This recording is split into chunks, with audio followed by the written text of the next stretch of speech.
Mucoid degeneration of ACL। Hello friends, कैसे हैं आप सब लोग। मैं doctor Kshitij Soni, shoulder and knee surgeon, Chandni hospital Kota. Friends, इस वीडियो में हम बात करेंगे म्यूकॉइड डीजनरेशन ऑफ ACL के बारे में। क्या होता है ये, कैसे होता है और क्या है इसका इलाज। दोस्तों, जैसा कि मैंने पिछले वीडियोस में आपको बताया है कि ACL हमारे घुटने का एक महत्वपूर्ण लिगामेंट होता है और जिसका रोल है घुटने को स्टेबिलिटी प्रोवाइड करना। और ये स्टेबिलिटी आपकी बेसिकली टेस्ट होती है जब आप सीढ़ियों से तेज स्पीड पर उतरने की कोशिश करते हैं या फिर रनिंग करने की कोशिश करते हैं। अब हम समझते हैं म्यूकॉइड डीजनरेशन ऑफ ACL क्या होता है। नॉर्मली हमारा ACL लिगामेंट एक टाइट फर्म स्ट्रक्चर होता है जिसका डायमीटर डिफाइंड होता है। जब भी ये लिगामेंट मोटा हो जाता है, इसकी विड्थ इंक्रीज हो जाती है, डीजनरेट हो जाता है, तो उस केस में इसको म्यूकॉइड डीजनरेशन ऑफ ACL कहा जाता है। अब हम बात करते हैं क्यों होता है ऐसा। बेसिकली आपका जो ACL लिगामेंट है उसमें म्यूसिन फाइबर्स के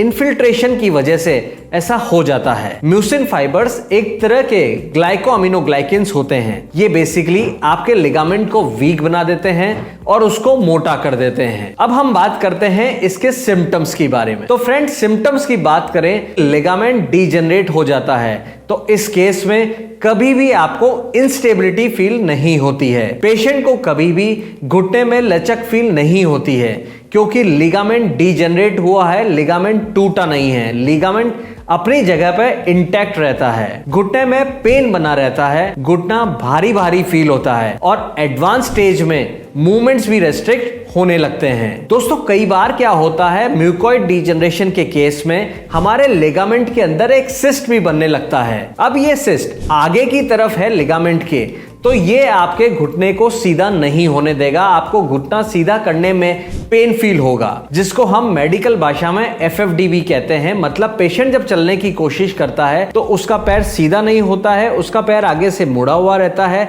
इसलिए उसको पैर में लचक सी फील होने लगती है और वो कॉन्फिडेंस से नहीं चल पाता है। ओकेजनली ये सिस्ट घुटने में पीछे की तरफ भी हो जाता है और उस केस में नी बेंडिंग पेनफुल हो जाती है और आपको घुटने में पीछे की तरफ पेन फील होता है। अब हम बात करते हैं इसके डायग्नोसिस के बारे में। तो फ्रेंड्स, इसकी बेस्ट डायग्नोस्टिक मॉडलिटी है MRI। और MRI स्कैन की क्लियरली आपको रिपोर्ट में लिखा मिलेगा सिलेरी स्टॉक अपीयरेंस। इसका मतलब आपका जो ACL लिगामेंट है वो हमें अलग अलग धागे, अलग अलग रेशे ACL के नजर आएंगे और आपका जो लिगामेंट है वो मोटा नजर आएगा नॉर्मल लिगामेंट के कंपैरिजन में। आइए अब हम बात करते हैं इसके ट्रीटमेंट के बारे में। तो दोस्तों, ट्रीटमेंट की बात करें तो इस केस में फर्स्ट लाइन ऑफ ट्रीटमेंट हमेशा मेडिसिन और फिजियोथेरेपी होती है। जब पेशेंट इस लाइन ऑफ ट्रीटमेंट से ठीक नहीं हो पाता है और पेन कंसिस्टेंट बना रहता है तो उस केस में हम आर्थ्रोस्कोपिक सर्जरी करते हैं। सर्जरी में बेसिकली हमारा फोकस इस लिगामेंट को डिब्राइड कर उसकी विड्थ ठीक करने पर होता है। लेकिन कई बार अगर सिस्ट लिगामेंट के बीच में होता है तो उसको क्लियर करने में हमें हमारा लिगामेंट ज्यादा ही पतला हो जाता है, तो फिर उस केस में उस पतले से लिगामेंट को वहां रखने का कोई फायदा नहीं है, बिकॉज वो लिगामेंट आपके नी को स्टेबिलिटी प्रोवाइड नहीं कर सकता है। तो उस केस में हमें उसको पूरा क्लीन करके